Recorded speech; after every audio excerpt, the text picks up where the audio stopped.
दिल्ली में क्या हुआ कि दिल्ली में गवर्नेंस, प्रो पीपल गवर्नेंस की जो बेंचमार्क अरविंद केजरीवाल जी ने सेट कर दी, अब उसके बियॉन्ड जाना किसी के लिए पॉसिबल हो नहीं रहा। लिहाजा उसी में थोड़े बहुत ट्वीक्स एंड चेंजेस करके और अपना घोषणा पत्र भारतीय जनता पार्टी बना रही है। और इंटरेस्टिंग ये है, उधर कांग्रेस भी है। हाँ, कांग्रेस तो खैर जो भी करे उनको कोई गंभीरता से ले नहीं रहा। गिनवाता उदाहरण देके, पिछले घोषणा पत्र में हमने नहीं कहा था कि हम बुजुर्गों को तीर्थ यात्रा करवाएंगे, वो हमने करवाया। पिछले घोषणा पत्र में नहीं कहा था कि महिलाओं की बस में यात्रा मुफ्त करेंगे, जिससे महिलाएं सेफ सिक्योर होंगी और फाइनेंशियली एम्पावर भी होंगी, वो भी करके दिखाया हमने। पिछले घोषणा पत्र में हमने नहीं कहा था 400 यूनिट तक आधा करेंगे, पर 200 यूनिट माफ़ करेंगे, नहीं कहा था, वो भी हमने करके दिखाया है। और अब क्या हो रहा है, इसको सब कॉपी पेस्ट कर रहे हैं। क्यों कर रहे हो भाई, खराब थी ना, रेवड़ी है ना, छोड़ दो, केजरीवाल को नहीं। पूर्वांचल के एक आदमी को दौड़ा के मारा था इन्होंने। उस समय के तिवारी जी प्रदेश अध्यक्ष हुआ करते थे, तो उन्होंने बिधूड़ी जी को एक शो कॉज नोटिस भी भेजा, लेकिन बिधूड़ी जी चूँकि तिवारी जी भी पूर्वांचल के हैं, तो उनके शो कॉज नोटिस को भी उन्होंने जूते की नोक पे रखा और कुछ भी नहीं हुआ। कि हम वफा करते रहे, वो जफा करते रहे, अपना अपना फर्ज था, दोनों अदा करते रहे।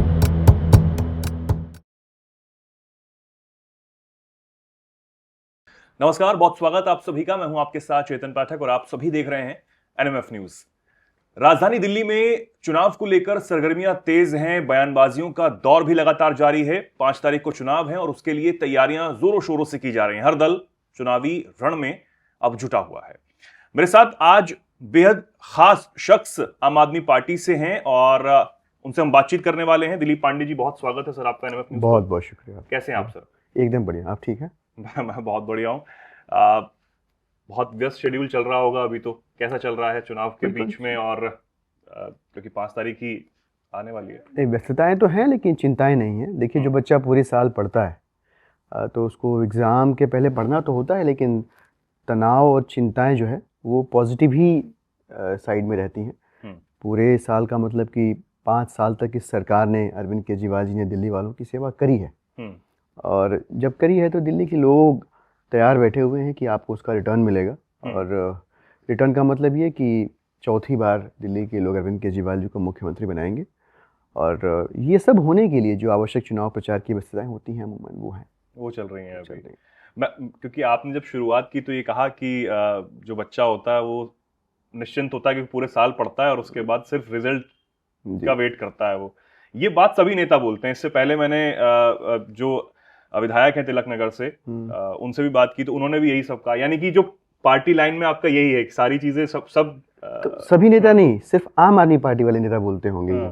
क्योंकि दिल्ली की सरकार और अरविंद केजरीवाल जी के दिशा निर्देशन में ये सारे विधायक ही अरविंद केजरीवाल जी द्वारा बताए गए जो टारगेट्स हैं कि भाई किसी भी कीमत पे काम रुकना नहीं चाहिए, किसी भी कीमत पे जो सियासत में होने का मकसद है सेवा, वो नहीं रुकनी चाहिए। लिहाजा ये कहने का जो अधिकार है, ये जो ऑडेसिटी है, सिर्फ और सिर्फ आपको आम आदमी पार्टी के नेताओं और विधायकों में मिलेगी, क्योंकि इन्होंने पिछले 5 साल सिर्फ और सिर्फ दिल्ली की जनता की सेवा ही करी है। और इसलिए मैं उस विश्वास के आधार पर कह पा रहा हूँ कि चूँकि हमने पूरे साल पढ़ाई की है तो एग्ज़ाम के पहले हमें पास या फेल का भय नहीं है। हाँ, एग्ज़ाम के लिए जो तैयारी होनी चाहिए वो तो सब करते हैं, वो भी हम भी कर रहे हैं। लेकिन इस वक्त दिल्ली की राजनीति हम देख रहे हैं अमूमन, क्योंकि राजधानी है और सबकी नजरें जो होती हैं पूरे देश की यहीं पर होती हैं, चाहे निगम का चुनाव भी हो, छोटा चुनाव भी हो। अभी तो विधानसभा चुनाव है, बहुत सारी बयानबाजियां हो रही हैं। उधर खेमे से भी, आपके विरोधी खेमे से भी हो रही हैं, इधर से भी हो रही हैं, और ऐसी बयानबाजियां शायद चुनाव में या फिर राजनीति का स्तर जो है वो कहाँ चला जाता है, ये आप समझ सकते हैं किन बयानों की मैं बात कर रहा हूँ। नहीं, देखिए, आप अगर एकदम न्यूट्रल ऑब्जर्वर की तरह चीज़ों को देखने समझने की कोशिश करेंगे तो आप रियलाइज़ करेंगे कि हम बयानबाजियां नहीं कर रहे हैं। आम आदमी पार्टी के नेता बयानबाजियां नहीं कर रहे हैं। उनका सारा वक्त चुनाव प्रचार में और इस बात को सुनिश्चित करने में जा रहा है कि अगली बार सरकार बनने पर और कैसे दिल्ली के लोगों की ज़िंदगी को बेहतर किया जा सकता है। और इसी चिंता का पॉजिटिव इफ़ेक्ट ये है कि लगभग रोज़ाना अरविंद जी आते हैं, 12 बजे के आसपास प्रेस कॉन्फ्रेंस होती है जी। और हम एक आगामी सरकार का हिस्से बनने वाली एक और घोषणा करते हैं अपने घोषणा पत्र के हिस्से के तौर पे।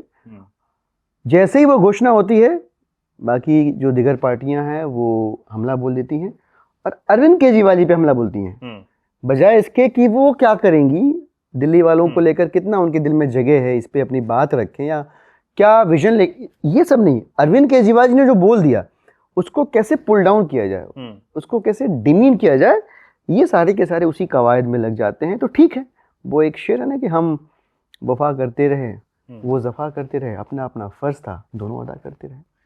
अब ये सब बातें होती हैं तो मैनिफेस्टो भी आते हैं, फिर आप कह देते हैं कि कॉपी पेस्ट मैनिफेस्टो ले आए हमारी तरह, सारी चीजें सेम। मुझे लगता है कि उसमें भी हमें कोई दिक्कत नहीं है। देखिए, आम आदमी पार्टी जब बनी थी तो यह पार्टी सिर्फ राजनीति करने के लिए नहीं बनी थी, जो परंपरागत राजनीति के स्थापित नियम हैं उनको बदलने के लिए बनी थी। अच्छा काम होना चाहिए, अब वो काम आम आदमी पार्टी करे कि कोई और पार्टी करे, हमें इसमें कोई गुरेज, कोई एतराज नहीं है। दिल्ली में क्या हुआ कि दिल्ली में गवर्नेंस, प्रो पीपल गवर्नेंस की जो बेंचमार्क अरविंद केजरीवाल जी ने सेट कर दी, अब उसके बियॉन्ड जाना किसी के लिए पॉसिबल हो नहीं रहा। लिहाजा उसी में थोड़े बहुत ट्वीक्स एंड चेंजेस करके और अपना घोषणा पत्र भारतीय जनता पार्टी बना रही है। और इंटरेस्टिंग ये है, उधर कांग्रेस भी है। हाँ, कांग्रेस तो खैर जो भी करे उनको कोई गंभीरता से ले नहीं रहा। उनके सारे प्रयास कांग्रेस के इस चुनाव में प्रासंगिक होने के लिए, तो मैं इसमें भी नहीं आ रहा। पर भारतीय जनता पार्टी ने अपने संकल्प पत्रों को घोषित करने में, जाने में या अनजाने में ही अपने को एक्सपोज भी कर लिया।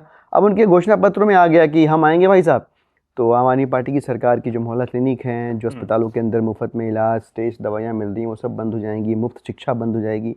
ये सारी बातें अप्रत्यक्ष रूप से कहकर भारतीय जनता पार्टी ने अपने नीयत को दिल्ली के लोगों के सामने एक्सपोज कर लिया। तो दिल्ली वाले तो वैसे ही उनसे फूके पड़े थे। उन्होंने देखा कैसे उन्होंने साजिशें करी, आम आदमी पार्टी के नेताओं को जेल भेजकर सरकार को तोड़ने, खरीदने, बर्बाद करने की कोशिश करी, जो नहीं हो पाया आखिरकार। ये सब देखने के बाद दिल्ली के लोग वैसे ही मन बना चुके थे। इनके संकल्प पत्रों ने इनकी काली नीयत को और उजागर कर दिया। और आप देखिए भारतीय जनता पार्टी की हालत ग्राउंड पे बहुत ज़्यादा ख़राब है। लोग उनसे नफरत कर रहे हैं क्योंकि उन्होंने 5 साल दिल्ली वालों के सामने भारतीय जनता पार्टी के लोगों ने नफरत के सिवाय और कुछ दिखाए नहीं। तो जनादेश के जरिए दिल्ली के लोग भी उनको वही लौटाएंगे जो उन्होंने बोया है।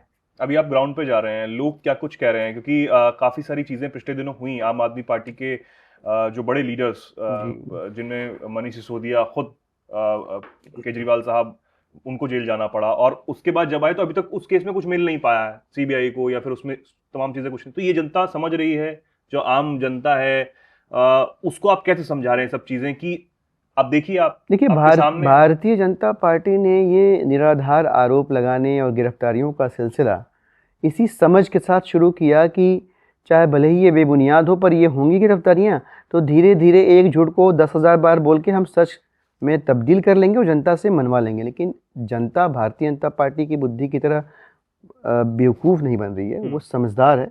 उन्होंने देखा कि इन बड़े बड़े पहली कतार के नेताओं की गिरफ्तारियों के बावजूद आज तक देश के किसी भी कोर्ट में भारतीय जनता पार्टी या उनकी ईडी या उनकी सीबीआई ने सबूत के तौर पे कागज़ का एक टुकड़ा भी प्रस्तुत नहीं किया, और ये निपट कहानियाँ ही रही हैं। तो ऐसा करके भारतीय जनता पार्टी ने अपने आप को और एक्सपोज कर लिया, और दिल्ली के चुनावों में जो परिणाम आ सकते थे उनको लेकर जो भय था, उस भय को भी और विशाल कर लिया और बड़ा कर लिया। दिल्ली के लोग इतने मूर्ख नहीं, इतनी भाजपा उनको समझती थी। उन्होंने तोड़ने, खरीदने, बर्बाद करने की साजिशों के पीछे भाजपा के घिनौने चेहरे को देख लिया है। और आप बिल्कुल आश्वस्त रहें, दिल्ली के लोग इस बार तय करके बैठे हुए हैं कि वो चौथी बार अरविंद केजरीवाल जी को सीएम बनाएंगे दिल्ली का। दिलीप जी, आप क्योंकि आम आदमी पार्टी से शुरू से जुड़े रहे हैं और फाउंडर मेंबर्स में से एक हैं, आपसे मैं बात कर रहा हूं तो शायद आपसे ज्यादा कोई और जानता हो कि आम आदमी पार्टी किन चीजों के साथ बनी, क्या सोच रही, और वो कमरे में आप क्या स्ट्रेटेजी के साथ जनता के बीच में फिर उसके बाद जाते रहे। मैं ये जानना चाहता हूं कि लोकसभा चुनाव का जो वोटर है, आप जान रहे हैं कि लोकसभा चुनाव में किस तरीके से बीजेपी जो है 7 सीटें ला पाती है और उसका एक अलग वोट बैंक रहा। विधानसभा चुनाव में क्या है जो वो वोटर जो है आपको पसंद करता है, क्या पॉलिसीज जो हैं उनको ज्यादा ग्रैब कर पाता है जो वोटर होता है दिल्ली का, क्या कैसे देखते हैं आप, डिफरेंशिएट कैसे करेंगे इन चीजों को? देखिए, जो मल्टी लेयर इलेक्टोरल स्ट्रक्चर है देश का, इसकी खूबसूरती ये है कि हर स्तर पे जहाँ चुनाव होते हैं देश में, उस स्तर के चुनाव की प्रकृति, उसका स्वभाव अलग होता है। जितना आप नीचे बढ़ेंगे स्पेक्ट्रम में, इलेक्टोरल स्पेक्ट्रम के, चुनाव उतना ज़्यादा लोकलाइज हो जाता है। जैसे निगम के चुनाव होते हैं तो वो व्यक्ति की जो छवि है, जो व्यक्ति का जो पर्सोना है, जो परसेप्शन है, उसके ऊपर ज़्यादा इलेक्शन डिपेंड करता है। जैसे ही हम विधानसभा चुनाव में आते हैं, यहाँ पे बड़े मुद्दे गुम हो जाते हैं कि देश की आर्थिक नीति क्या हो, विदेश नीति क्या हो, फलाना ढिमकाना। लेकिन विधानसभा के चुनाव में 2015 के बाद से लेकर आम आदमी पार्टी की सरकार ने अरविंद केजरीवाल जी के निर्देश में जो काम किए हैं, उन कामों की साक्षी रही है दिल्ली की जनता, और वो बिल्कुल कन्विंस है कि दिल्ली की बेहतरी अरविंद केजरीवाल जी के अलावा कोई कर ही नहीं सकता। आपने बात की कि मैं बहुत पुराना जुड़ा रहा हूँ और मैं कोर स्ट्रैटेजिक डिस्कशन का हिस्सा भी रहा हूँ। बिल्कुल। इस आधार पर मैं कह पा रहा हूँ आपको कि चाहे सियासी तौर पर कुछ भी हो रहा हो आम आदमी पार्टी में, बट आम आदमी पार्टी और आम आदमी पार्टी अरविंद केजरीवाल जी की सरकार के कोर में यही है बसा हुआ कि दिल्ली के लोगों की ज़िंदगी और बेहतर कैसे हो सकती है। दिन रात उसी चिंता में जलते रहते हैं और उन्हीं कोशिशों में लगे रहते हैं।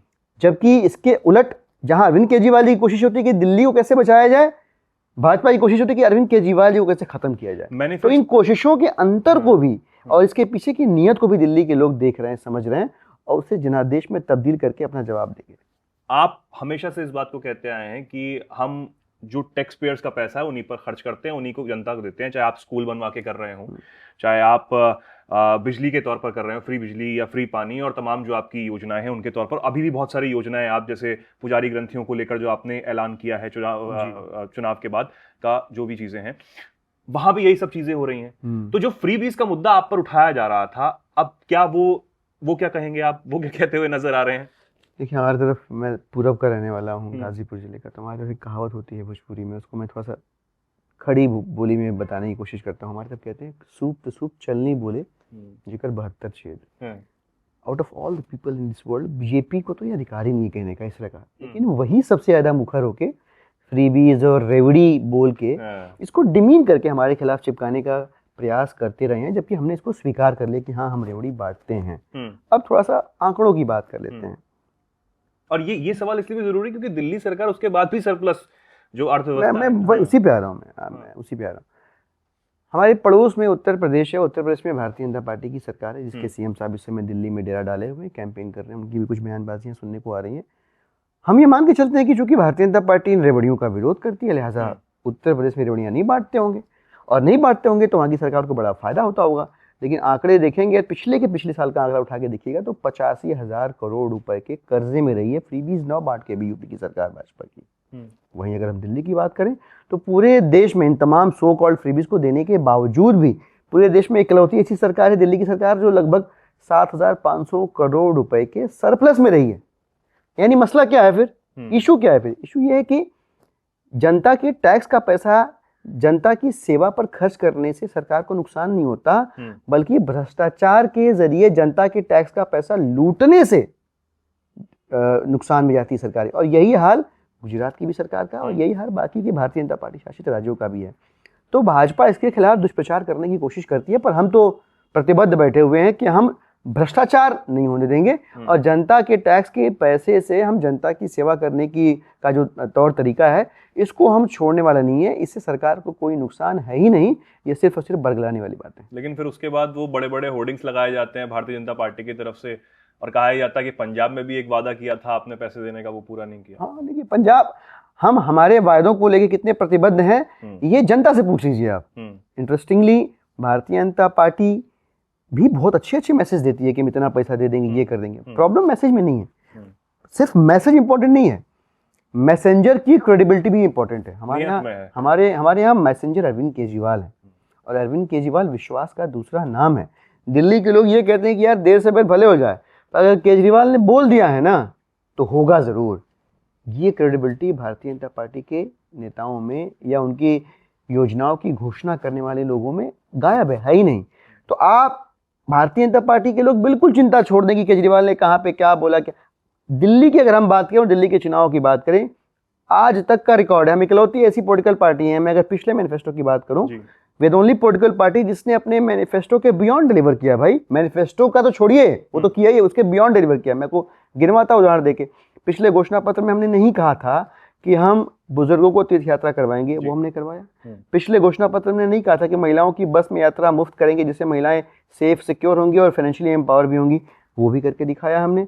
पिछले घोषणा पत्र में हमने नहीं कहा था 400 यूनिट तक आधा करेंगे, पर 200 यूनिट माफ करेंगे, ये नहीं कहा था, वो भी हमने करके दिखाया है। और अब क्या हो रहा है, इसको सब कॉपी पेस्ट कर रहे हैं अपने यहाँ। क्यों कर रहे हो भाई, खराब थी ना, रेवड़ी है ना, छोड़ दो, केजरीवाल का नहीं, केजरीवाल जी को गाली भी देंगे और उनके बताए रास्ते पे भी चलेंगे। तो भाई तुम्हारा ये फोटो कॉपी दिल्ली की जनता क्यों लेगी जब उनके पास ओरिजिनल केजरीवाल मौजूद है। इस बार भी यही होने वाला है, दिल्ली के लोग ओरिजिनल के साथ जाएंगे, अपनी घोषणाओं की मौलिकता बरकरार रखने के वाले और उनको पूरा करने वाले अरविंद केजरीवाल जी को दिल्ली के लोग चौथी बार सीएम जरूर बनाएंगे। इंडिया ब्लॉक में एक आपकी साथी पार्टी कांग्रेस बड़े दमखम के साथ चुनाव लड़ रही है इस बार दिल्ली में। पिछली बार तो इतना दमखम नहीं दिखा, लेकिन इस बार बहुत ज्यादा जोश है और सरकार बनाने का दावा वो भी कर रहे हैं। राहुल गांधी पिछले दिनों दिल्ली में एक वीडियो जारी करते हैं यमुना को लेकर और बहुत आप पर तंज भी कसते हैं उस वीडियो के माध्यम से। क्या कांग्रेस से ये उम्मीद थी कि कांग्रेस भी यही सब करेगी? नहीं, उनका लोकतांत्रिक अधिकार है, उनको चुनाव लड़ने से और चुनाव लड़ने के तौर तरीकों से हमारा क्या लेना देना है। उनको they need to choose their narrative. ये अलग बात है कि उनकी सारी कोशिशें दिल्ली के चुनाव में रेलेवेंट अपने आप को साबित करने की धाराशायी हुई पड़ी है, कोई विश्वास ही नहीं कर रहा। मैं इस बात को कहता हूँ कि 3 पार्टियां, प्रमुख पार्टियां इस चुनाव में हिस्सा ले रही हैं और लगभग तीनों पार्टियों को कोई विशेष नुकसान, पॉलिटिकल लॉस नहीं है। कैसे? एक पार्टी है आम आदमी पार्टी, 62 सीटें आई थी, इस बार भी एक आध कम एक आध ज्यादा आ जाए पर सरकार बन रही है आम आदमी पार्टी की, सब दिल्ली वाले कह रहे हैं। दूसरी पार्टी है भारतीय जनता पार्टी, 8 सीटें आई थी, सकता है एक आध कम आ जाए एक आध ज्यादा आ जाए, इतना ही फर्क पड़ने वाला, कुछ ज्यादा है नहीं। और तीसरी पार्टी है कांग्रेस पार्टी, पहले चुनाव में भी शून्य थी, दूसरे में भी शून्य थी और इस बार भी। तो मोटा मोटा देखिए कि लॉस बहुत ज्यादा नहीं है इनको। रहा सवाल इंडिया ब्लॉक का, आप देखिए इंडिया ब्लॉक का मकसद क्या था। जिन भी पॉलिटिकल पार्टीज को ये लगता था कि भारतीय जनता पार्टी के केंद्र की सरकार में बने रहने से इस देश के लोकतांत्रिक मूल्यों को खतरा है, संविधान को खतरा है, उनको जरूरी लगा कि इकट्ठा होना पड़ेगा भारतीय जनता पार्टी को बेदखल करने के लिए केंद्र की सरकार से। वो इकट्ठा हुई और आज की तारीख में दिल्ली के चुनाव में उस इंडिया ब्लॉक परिवार की जितनी भी प्रमुख पार्टियां हैं, इस चुनाव में उन्हें लगता है कि भारतीय जनता पार्टी को रोकने में सक्षम सिर्फ और सिर्फ आम आदमी पार्टी ही हो सकती है। लिहाजा सबने समर्थन दिया है आम आदमी पार्टी को, खुल के मुखरता समर्थन दिया है। तो ये और दर्शाता है कि भारतीय जनता पार्टी जो घोड़ा लेके चल रही है उसे कौन बांध सकता है दिल्ली में, कौन उनके अहंकार को चूर कर सकता है, और वो सिर्फ आम आदमी पार्टी और सिर्फ अरविंद केजरीवाल जी। दिलीप जी, क्योंकि आप तिमारपुर से विधायक हैं और आम आदमी पार्टी के एक वरिष्ठ नेता भी, बहुत शुरुआत से ही आप जुड़े हुए हैं और जिस मैं आपसे बात कर पा रहा हूँ और आपके जो बयान आते रहते हैं वो हम सुनते रहते हैं, बड़े सौम्य तरीके से आप अपनी बात रखते हैं। लेकिन अगर मैं दिलीप जी के बारे में जानना चाहूँ कि आप आईटी सेक्टर से इतनी बड़ी नौकरी छोड़ के उसके बाद राजनीति में आना, उस राजनीति में आना जहां पर आप जैसे सौम्य लोग तो बेहद कम देखने को मिलते हैं। यहाँ तो बयानबाजियां ऐसी होती हैं कि किसी के गाल जैसा और किसी के ये और तमाम एक दूसरे पर ओछी जो टिप्पणियां की जाती है। समझ गए होंगे आप मैं क्या कहना चाह रहा हूँ। देखिए, ये दुखद भी है, दुर्भाग्यपूर्ण भी है। मुझे लगता है कि ये एक साझी कोशिश सभी पॉलिटिकल पार्टीज की होनी चाहिए कि सियासत में सहजता, सरलता, शुचिता, मुलायमियत बरकरार रहे। ये अगर बची रहेगी तो मुझे लगता है कि सियासतदानों से गलतियां कम होंगी। मेरे संस्कार मेरे अंदर जो हैं उन्होंने यही सिखाया है कि अपनी शीतलता को नहीं छोड़ना है और मैं इसी प्रकार की सियासत को पसंद भी करता हूँ। दुर्भाग्यपूर्ण है, दुखद है कि अपनी पॉलिटिकल रेलेवेंस को प्रूव करने के लिए कुछ नेता अपनी व्यवहारिकता की जो सीमाएं हैं उनको लांघ के और अपने दुष्चरित्र को जनता के सामने उजागर कर देते हैं, जो आज नहीं तो कल उजागर हो ही जाता। अब मुझे लगता है कि ऐसा करके वो जनता की मुश्किल को और आसान कर देते हैं। पब्लिक तय कर पाती है इजीली कि इनको वोट तो नहीं देना है, बाकी जिसको देना है वो देखेंगे हम, बट इनको तो वोट नहीं देना है। मतलब जो भाषा का संयम जो जनप्रतिनिधि नहीं मेंटेन कर पा रहा है वो जनता से किस तरह से पेश। जिस नेता का आप जिक्र कर रहे हैं, मुझे याद है लोकसभा चुनाव हम लड़ रहे थे और उस चुनाव में नवंबर 2019 की बात है, अपनी ही पार्टी के एक निगम का चुनाव लड़े पूर्वांचल के एक आदमी को दौड़ा दौड़ा के मारा था इन्होंने। उस समय के तिवारी जी प्रदेश अध्यक्ष हुआ करते थे, तो उन्होंने बिधोड़ी जी को एक शो कॉज नोटिस भी भेजा, लेकिन बिधोड़ी जी चूंकि तिवारी जी भी पूर्वांचल के हैं तो उनके शो कॉज नोटिस को भी उन्होंने जूते की नोक पे रखा और कुछ भी नहीं हुआ। तो आप क्या संदेश देना चाहते हैं कि दिल्ली के अंदर जो पूरब के लोग रह रहे हैं उनका मान सम्मान, उनकी इज्जत, उनकी भावनाएं आपके लिए बिल्कुल गैर जरूरी है, महत्वपूर्ण नहीं है? कोशिश की जा रही है, लेकिन बिल्कुल वही कोशिश की जा रही है। तो इससे बचना चाहिए। मैं तो सियासत में भी था, हूँ और रहूँगा, और लिखने पढ़ने वाला भी आदमी रहा हूँ। तो मुझे तो इस बात का आभास है कि भाषा का संयम, व्यवहार की मर्यादा अगर ये बची रहेगी तो एक आध चुनाव शायद आप कम लड़ें, कम जीते, कम हारे, बट एक संतुलित चरित्र, एक गंभीर किरदार लेकर आप याद किए जाएंगे। और वो मुझे लगता है कि बहुत ज़्यादा ज़रूरी है, क्योंकि आपके पीछे वही छूटता है और कुछ छूटता नहीं। बिल्कुल। दिल्ली में क्योंकि आप इतने दिनों से कैंपेन कर रहे हैं और अब समय भी वक्त कम बचा है मतदान में, कोई नंबर सेट कर पाए, फिगर सेट कर पाए?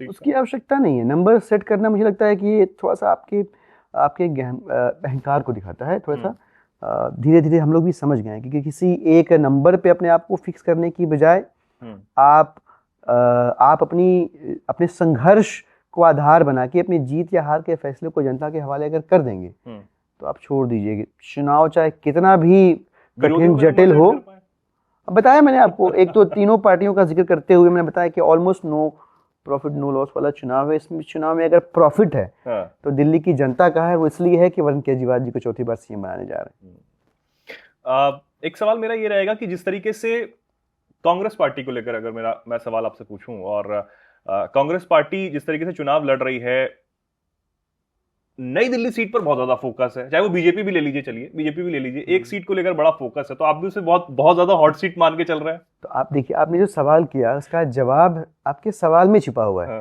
कि कांग्रेस ने भी बीजेपी नई दिल्ली सीट को हॉट सीट बना रखा है, बीजेपी ने बना रखा है, तो कहीं ऐसा तो नहीं कि दोनों साथ मिलकर खेल रहे हैं, कहीं ऐसा तो नहीं कि दोनों की सेटिंग है आपस में। आप ये कह रहे हैं कि वो एक साथ है? हाँ, ये हम नहीं कह रहे हैं। ये जिस आपका सवाल दिल्ली के लोगों का सवाल है, आपने बहुत सही सवाल पूछा। और इस तरह की चिंता, इस तरह का संशय दिल्ली के लोग मन में लेके चल रहे हैं। और इन दोनों के नूरा कुश्ती को भी मुझे लगता है कि पब्लिक समझ पा रही है। आपने ऐसे ही नहीं पूछा, आपने कहीं सुना होगा, चर्चाएं सुनी होंगी, आपके पूछने के पीछे कोई न कोई पॉलिटिकल भाव होगा, और ये भाव जनता के चिंतन से, उनकी चर्चाओं से उपजा होगा। बिल्कुल सही कहा आपने। और चाहे लाख कोशिश करें, मिलके खेलें, अलग होके खेलें, जैसे भी खेलें, दिल्ली के लोग और नई दिल्ली के लोग भी जानते हैं कि उनका भाई, उनका बेटा, उनका अरविंद केजरीवाल। मेरा सवाल है कि आप भी उतनी ही वैसी ही हॉट सीट मान के चल रहे हैं, उतना ही दमखम वहां पर लगाए हुए हैं? नहीं, वो तो सारी सीटें हॉट सीट हैं। दिल्ली के अंदर 70 सीटें हैं और 70 की 70 सीटें हॉट सीट है, इस लिहाज से कि उन सीटों का फैसला वहां की जनता जनार्दन के हाथों में उन्हें तय करना है इस बार, कि उनकी सेवा करने का अगले 5 साल तक वो किसको मौका देने वाले हैं। और ये बहुत महत्वपूर्ण है। तो ये हॉट इसी दृष्टिकोण से कि एक गलत फैसला भाई दिल्ली वालों की जिंदगी बदली, क्योंकि स्कूल, अस्पताल, बिजली, पानी, महिलाओं के लिए बस में यात्रा फ्री से लेकर के बुजुर्गों की तीर्थ यात्रा, ये सारी चीज़ें उनको एक फैसले से मिली ना। वो फैसला क्या था कि उन्होंने हर 5 साल में एक बार अरविंद केजरीवाल जी को सीएम बनाया, झाड़ू का बटन दबाया। इस दृष्टिकोण से मैं कह रहा हूँ कि सारी सीटें हॉट सीट है। नई दिल्ली वाली सीट तो बीजेपी कांग्रेस की मिलने की वजह से हॉट लग रही होगी आपको, बट वहाँ भी मामला एक तरफा ही है इनकी तमाम कोशिशों के बावजूद। दिल्ली में तिमारपुर, वहां से दिलीप पांडे विधायक हुआ करते हैं, लेकिन इस बार चुनावी मैदान में नहीं है। वो बहुत ही गैर जरूरी बात है। देखिए, आम आदमी पार्टी में मेरा जो इतिहास है आप जानते होंगे। मैं संगठन का व्यक्ति रहा हूँ। 2013 के चुनाव में मैंने इलेक्शन कैंपेन संभाला था अरविंद केजरीवाल जी के गाइडेंस में, और उस समय मैं को कन्वीनर था। 15 का चुनाव हुआ, फिर मैंने इलेक्शन कैंपेन में ही कोऑर्डिनेट कर रहा था, और 2015 के चुनाव में जीत हासिल होने के बाद 70 में से 67 सीटें आने के बाद मैं कन्वीनर बना, और उसके बाद फिर निगम का चुनाव लड़वाया।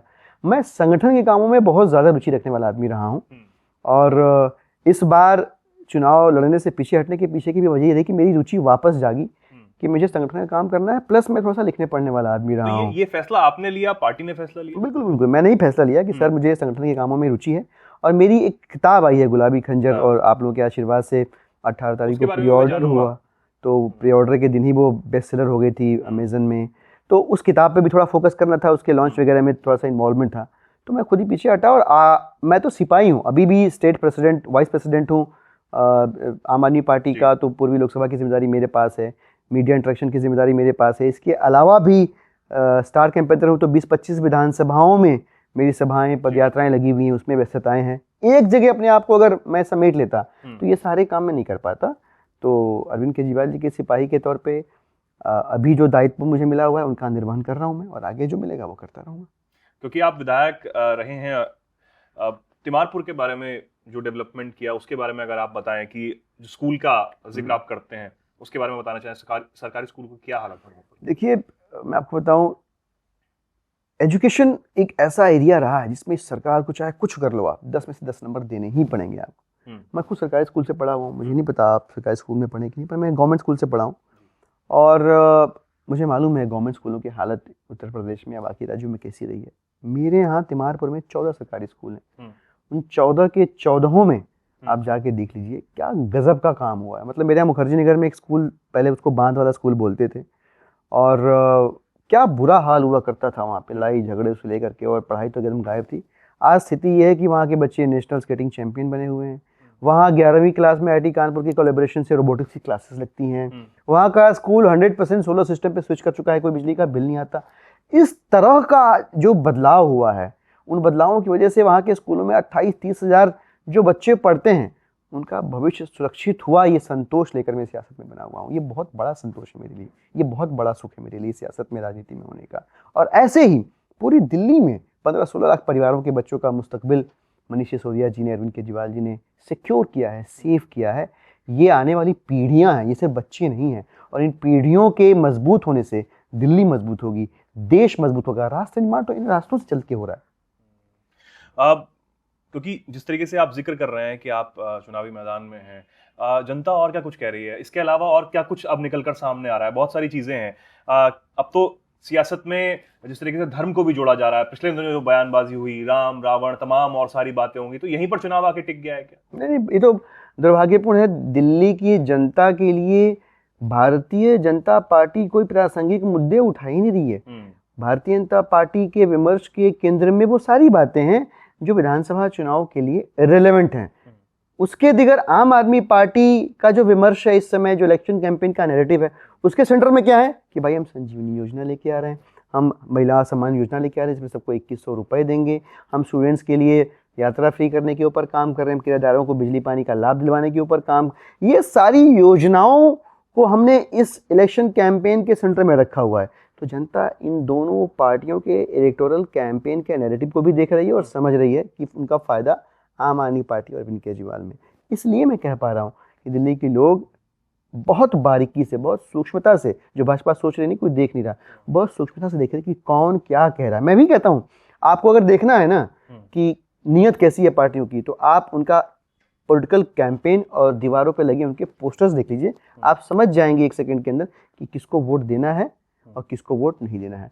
दिल्ली के लोग भारतीय जनता पार्टी को वोट नहीं देने वाले। एक बहुत बड़ा मुद्दा दिलीप जी यमुना को लेकर भी है, और इसको लेकर भी काफ़ी चिंताएं जो है वो बनी रहती हैं। उस पर क्या काम करने की सोच रहे हैं? देखिए, यमुना जी की सफाई का मुद्दा आम आदमी पार्टी अरविंद केजरीवाल जी के दिल के बेहद करीब का मुद्दा रहा है, और बड़ी ईमानदारी से, साफगोई से अरविंद केजरीवाल जी ने कहा है कि देखिए सारे काम किए हमने, लेकिन आम आदमी पार्टी के बड़े नेताओं को, अरविंद केजरीवाल जी को, संजय सिंह जी को, मनीष सिसोदिया को, संजय जैन जी को, विजय नायर जी को जेल भेज के, ED CBI की रेड करा के, सरकार की जो रफ्तार है उसको एकदम स्टैंड स्टिल पे ला के, बहुत सारे काम तो नहीं रोक पाई, लेकिन ये 1-2 काम जो है बीजेपी ने रोका। और अरविंद जी ने आश्वस्त किया है कि आप इस बार मौका दीजिए और इस बार हम यमुना की सफाई भी करके दिखाएंगे आपको। हम ही कर सकते हैं, दिल्ली के लोग भी जानते हैं, और कोई कर नहीं सकता। नगर निगम में भी क्योंकि काफ़ी सारी बातें होती हैं, और जब 15 साल बाद आपकी सरकार वहाँ पर बनी तो उतना ज़्यादा हो हल्ला, क्योंकि मैं निगम भी कवर करता रहा, और उतना ज़्यादा हो हल्ला नहीं देखने को मिला। पहले तो इतनी समस्याएं जो थी कि जो तनख्वाह है वहाँ सफाई कर्मचारियों की, वो बहुत बड़ा एक मुद्दा बना रही कि 3-3, 4-4, 5-5, 6-6 महीने तक तनख्वाह जो नहीं है वो नहीं आ रही थी। अब उनको लेकर क्या हाल है? आप देखिए, आपने बहुत अच्छा, हालांकि इस चुनाव का रेलेवेंट मुद्दा नहीं, फिर भी आपने पूछा इसलिए बता रहा हूँ। जनता की वो वोटर है, बिल्कुल सही बात है, बिल्कुल सही बात है। जब से आम आदमी पार्टी की सरकार बनी है निगम के अंदर, किसी की भी सैलरी नहीं रुक रही है, सबको तनख्वाह टाइम से मिल रही है। बात मान रहे हैं आप नहीं बोला अपनी बातचीत में। दूसरी सबसे ज़रूरी बात, आप सोच के बताइए, जब से आम आदमी पार्टी की सरकार निगम में आई है, सफाई कर्मचारियों की स्ट्राइक हुई है? एक बार भी स्ट्राइक नहीं हुई है। सड़कों पर कूड़ा फेंका सफाई कर्मचारियों ने? एक बार भी नहीं रुका। वो अपने दायित्वों का निर्वहन कर रहे हैं, बिल्कुल कर रहे हैं, क्योंकि सरकार ने उनके मान सम्मान का ध्यान रखा, उनकी रोजी रोटी का ध्यान रखा, और उनकी सैलरी के ऊपर, उनके चूल्हे में आग को बुझाने की शर्त पे सियासत नहीं की आम आदमी पार्टी ने। इसलिए सारे काम हो पा रहे हैं। बलसोड़ा जाके देखिए, वहाँ का कूड़े का जो पहाड़ है ऑलमोस्ट खत्म होने की कगार पे है। तो ये जो प्रमुख वायदे थे जिनको लेकर निगम के अंदर आम आदमी पार्टी की सरकार बनी, भारतीय जनता पार्टी के 15 साल के भ्रष्टाचार के कुशासन को खत्म करने के बाद उसमें भी आपको बदलाव देखने को मिल रहे हैं। दिल्ली की सरकार में जो विधानसभा में चुनाव में हुआ वो तो हो ही रहा है, वहाँ भी आपको बदलाव देखने को मिल रहा है। आप देखिएगा दिल्ली तरक्की के रास्ते पर तो चलेगी, निगम के जरिए साफ और सुंदर शहर भी बनेगी देश का। दिलीप जी, उनको भी कोई संदेश देंगे जो आपका साथ छोड़कर चले गए पार्टी से? मुझे लगता है कि इस पर टिप्पणी करने से बचना चाहिए। मतलब मैं जब बात आती है ये तो मैं इतना ही कहता हूँ कि सबकी एक भूमिका होती है किसी भी सामाजिक राजनीतिक संगठन में, और राजनीति में ख़ास तौर पे आपकी सियासी उम्र तय होती है आपके धैर्य और आपकी धारणा से। आपके अंदर पेशेंस कितना है और आपको लेकर लोगों के मन में धारणा क्या है। तो कुछ लोगों की धारणा बिगड़ी, कुछ लोगों का धैर्य कम हुआ, लिहाजा उनका साथ छूटा। बट कुल मिलाकर इतना ही कहूँगा कि जिसने जितना साथ दिया उतना उसका शुक्रिया। आप लेखक भी हैं और बहुत शानदार लिखते भी हैं। अपने विरोधियों को कुछ आपने लिखा उनके लिए? नहीं, देखिए, लेखक हूँ, लिखता हूँ, शानदार है कि नहीं ये पढ़ने वाला तय करता है।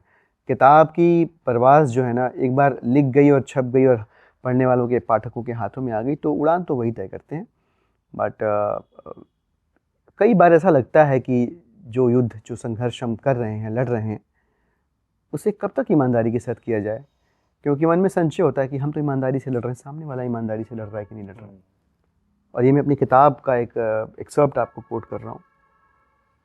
मेरा मानना ये है कि फिर भी चाहे आपको ये आभास भी हो कि सामने वाला ईमानदारी से नहीं लड़ रहा, आपको ईमानदारी नहीं छोड़नी चाहिए। आपको अपनी लड़ाई सच्चाई और ईमानदारी के साथ ही लड़नी चाहिए।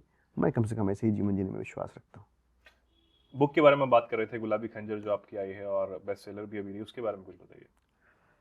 तो ये हमारी 5वीं किताब है, हम 3 दोस्तों ने मिलकर लिखी है। इसके पहले मैं और हमारी सहयोगी संचल शर्मा जी हमारी दोस्त हैं, हमने 4 किताबें पहले लिखी हुई हैं।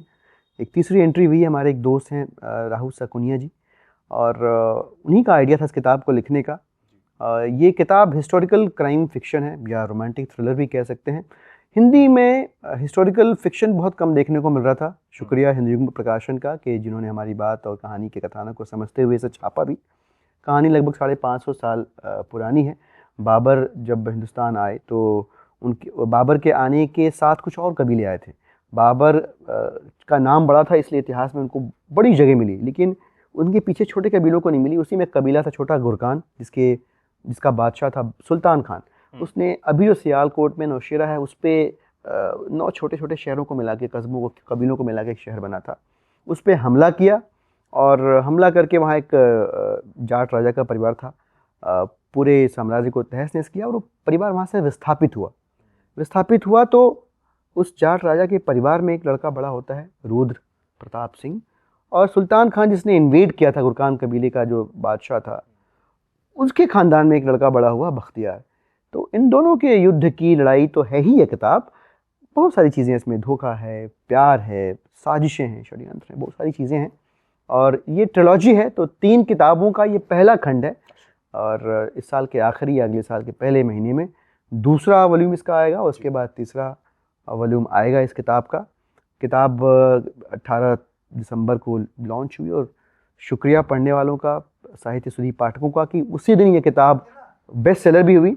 और बेस्ट सेलर हुई ऑल लैंग्वेज कैटेगरीज में 3rd रैंक पे ट्रेंड करती रही किताब अमेज़न पे, और हिस्टोरिकल फिक्शन वाली कैटेगरी में काफ़ी समय तक ये नंबर 1 पे रही। तो मेरा निवेदन है कि अमेज़न पे गुलाबी खंजर उपलब्ध है, आप पढ़िए और पढ़ के रिव्यूज़ दीजिए, फीडबैक दीजिए कि किताब आपको कैसी लगी, ताकि हम अगले वॉल्यूम को और बेहतर बना सकें, आपकी अपेक्षाओं के और करीब लाके उस किताब को खड़ा कर सकें। बिल्कुल। हमारे दर्शक जो हैं बहुत सारे पढ़ भी चुके होंगे, और अगर आपने पढ़ी है तो कमेंट करके जरूर बताइएगा कि आपको कैसी लगी, और साथ ही हमारी बातचीत कैसी लगी इसके बारे में भी आप जरूर बताइएगा। दिल्ली चुनाव को लेकर आप क्या सोच रहे हैं वो भी आप कमेंट करके बताएं। और फिलहाल के लिए मुझे दीजिए इजाजत। बहुत बहुत नमस्कार।